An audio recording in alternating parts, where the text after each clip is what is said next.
The coronavirus claims more jobs in Texas. People trying to get help face a new obstacle. What are you most afraid of?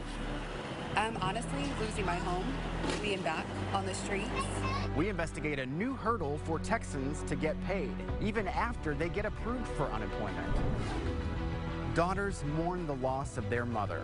She sent me a text saying, I don't feel good, I'm definitely sick, but don't worry, it's not COVID. I've talked to the doctors. A family's tragedy shines light on a problem with testing, how one state leader responded to their story.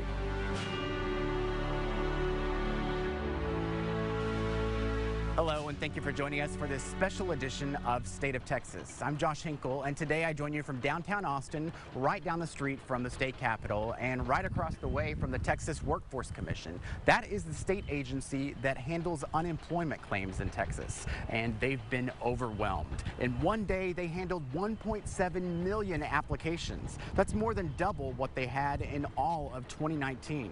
Their website crashed, and it can take hours to get through by phone. But Governor Abbott says the agency is making progress. Because they were inundated so much, they had to add hundreds of new staff to help respond to this. They are now catching up with the program. I want to make clear to all your audience, and that is everyone, regardless of when they apply, will still get all of their benefits, and the benefits they get will be even more than before. Money provided by Congress. The governor told us legislative staffers have been reassigned to help process unemployment claims. But our investigation found there is a new problem for those of you trying to get your hands on an unemployment check. There are two hurdles. We've told you about filing a claim, and now we're hearing about what's called a payment request. Investigator Jody Barr found that is creating a whole new backlog. It is, Josh. You know, for nearly a month now, we've told you about it takes nothing short of a miracle to get through to the TWC on the phone lines here to file your claim. It also might take a second miracle before you ever see your first unemployment check. This is the decision letter. Decision, we can pay you benefits. 2 weeks ago, Yeah, and it just says I was approved and what I'm going to get. Susan Livitz got the news she'd been hoping for. That's what it says. That investigation found your employer laid you off from your last work because of natural disaster declared by the president.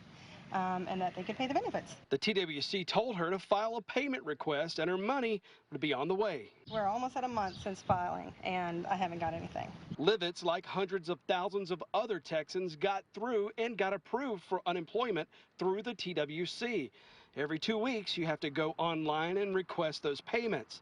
Livitz did that, but the TWC told her it needed more information. I've called 5 business days with calls over 100 times a day, and I can't get through to anyone. She's been waiting in line ever since. If they already sent a letter and they know that they're going to pay benefits, which they clearly do because they sent it to me, then the benefits just should be pushed out. They don't need anything else from me. The agency told us after you're approved, there's no need to call to request payments. So the payment request can be done strictly online. You don't have to call in for a PIN number. Correct. You could do that totally online. Correct.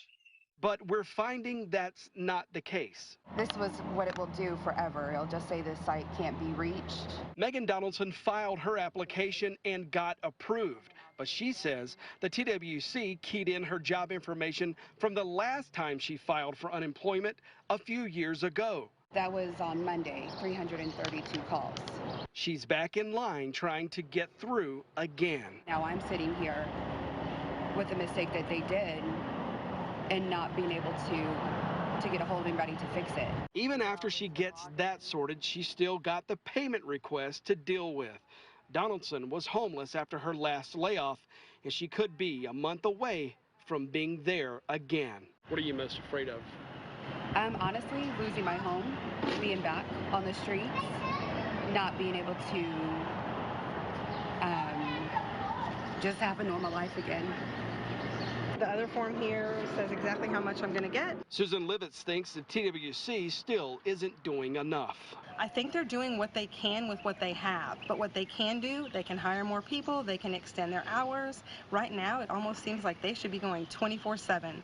Well, the TWC has processed more than 700,000 unemployment claims in just the last 2 weeks, more than the agency processed in all of 2019. With 6 call centers working 6 days a week, the TWC says is doing all it can with what it has. But Josh, that's doing little for the people at home who still don't have a check in the mail. All right, Jody, thank you very much. Many Texans will soon receive financial help from the federal government. The first wave of stimulus checks started arriving Thursday. Millions of Americans will get up to $1,200. Congress approved the payments back when President Trump expected people to be back to work by Easter, but now the shutdown's running at least through the end of the month, and $1,200 won't be enough for a lot of people now out of work. We spoke with Texas Congressman Michael McCall about the need for a second round of stimulus checks and that possible timeline. We are negotiating a phase 4 bill, if you will, that will deal with potentially more of the direct checks, but also what we're finding with the small business provisions, which are actually, I think, working pretty effectively. We already got, $40 billion out the door. That's not going to last forever. And so we're going to have to back that up with the full faith and credit of the federal government. So I think you're going to see a phase 4 to keep that SBA forgiveness loan program afloat, which is going to require more dollars from the federal government. And so I think that's very likely to happen this month. And, I think the distressed industry provision was important too, to put $250 billion towards distressed industries. That would be airline, hospitality. And we were able, through our delegation, to get the energy industry included in this provision. That would be the oil and gas industry.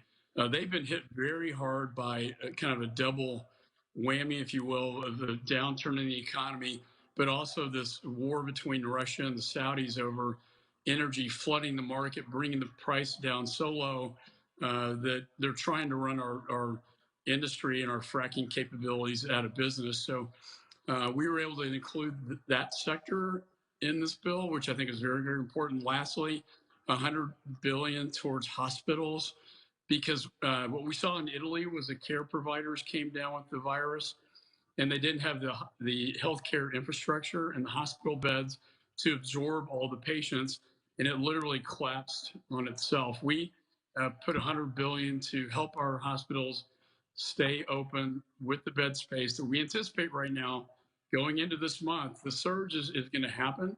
We're going to see it in the next 2 weeks. It's very advisable to stay at home because it's going to get worse, not better, but it will get better eventually. But this month, I believe, is the most critical month in this whole pandemic crisis. We also spoke with Congressman McCall about plans to use stimulus funds to help domestic violence victims and a possible timeline for a cure for COVID-19. You can find that entire interview in the Texas Politics section of this station's website. The coronavirus leads to new questions about how Texas should handle upcoming elections. Voting in November is going to happen one way or the other. We can have Wisconsin, or we can have a reasonable process where everybody gets a say. The state now faces a lawsuit. The outcome could make it easier for you to vote without leaving your home.